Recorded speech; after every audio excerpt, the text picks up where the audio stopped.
Assalamualaikum guys. Ayan, nagluto tayo ng ating pangsuhor na ulam. So, yung niluto ko lang guys ay tofu curry. So, masarap to guys. Pwede to sa mga bata. Kasi kung nagsasawa na kayo sa manok, sa isda, ayan, vegetable ang ating ulam. Lahat siya veggie. So, nagisa na tayo ng ating recado. Sinunod na natin ang ating tofu, nilagyan ko na rin ng curry powder. So, dalawa yung ginamit ko dyan, guys. Ayan, kung makikita nyo, nilagyan ko lang ng konting tubig para ma-simmer. At nilagay ko na rin ang ating gata. Ayan.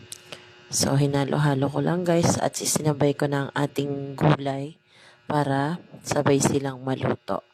At tinakpan ko lang, tinimplahan ko nung nilagyan ko ng konting paminta at nilagyan ko rin yan ng fish sauce. So, ayan po. So, paluto na ang ating tofu curry. So, yun lang guys. At Assalamualaikum. Okay na to.